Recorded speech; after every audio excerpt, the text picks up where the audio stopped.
Robert F. Kennedy Jr. has been hiding serious medical problems from the public, and that was just exposed by the New York Times. Now, RFK, who's only 70, makes a great show of physical fitness, skiing, snowboarding, shirtless weightlifting. Is there any other kind?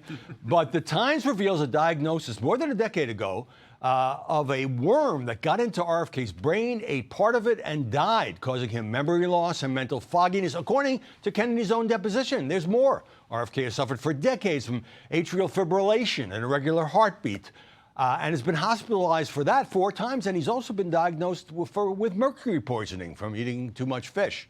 That brought both mockery and medical analysis. I do think he's the only of the 3 major candidates that have had a dead worm or worms eating part of his brain.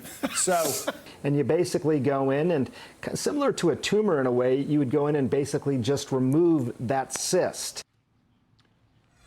Joining us now from Palm Beach, Caroline Downey, a reporter for National Review, and Mike Emanuel, Fox's chief Washington correspondent. Caroline, we wouldn't know about the brain damage and the memory loss and other serious ailments if it wasn't for the New York Times. Doesn't the public have a right to know about the health of a presidential candidate, especially one who's polling at 10 or 12% and even higher in some of the swing states? Howie, exactly. All 3 major presidential candidates are in a close contest to see which is most likely to be incapacitated in office, 2 have memory loss, 1 is a certified geriatric, and the other had brain worms. And like you said, it's the New York Times subhead that said RFK Jr. had previously undisclosed health issues. That is the heart of this. The media has reignited the debate over whether presidential candidates should release their medical records so that voters can make an informed choice. CNN cited multiple former presidents who hid their serious health conditions from the public, like Woodrow Wilson suffered a debilitating stroke that affected him for the rest of his tenure. John Fetterman, though he's been sharp lately, is proof that we can't take a candidate at their word when they say they're strong as a horse. I mean, we saw that debate with him where he struggled to speak, All right, well, even though his doctors assured I got to get Mike in. I got to get Mike in because I think the media are failing this test. Are we only interested in the horse race, in the polling, in the spoiler role of RFK, or do we take Kennedy seriously enough to grapple with these issues? Because there's been like, here's how to avoid getting a worm, but very little on the non-disclosure. I think the New York Times doing this deep dig into his health is a sign that he's a player, basically, that he's not some fringe candidate who may get less than 1% of the vote. You wouldn't bother. Right. He may get double digits, and so I think that's why they took a deep dive. And so I think it's perfectly legitimate to do a full scrub because he's seen as the young guy in the race. Yeah. 70 years old, the shirtless weightlifting and all that stuff, and the skiing. And so to get into his health is a perfectly legitimate thing. Well, he brushed it off in a tweet, if we can put that up. I offered to eat 5 more brain worms and still beat President Trump and President Biden in a debate. Very funny. But, Caroline, shouldn't RFK be apologizing for withholding this critical information and rather than just sort of tossing it off as a semi-joke? As I said, it's about transparency for the public. I do think citizens should know whether a presidential candidate who's a front runner should be able to govern effectively. And they thought this was a tumor at first, and it was a misdiagnosis, turned out to be a parasite. But, I mean, he suffered from memory loss as a result. I mean, his cognitive function significantly declined, and the fact that the public was in the dark about this until the New York Times dug through the divorce filings is somewhat troubling. That being said, you know, Trump is no spring chicken either, and for him to go after RFK for health, well, let's just say that they all have some concerning health backgrounds.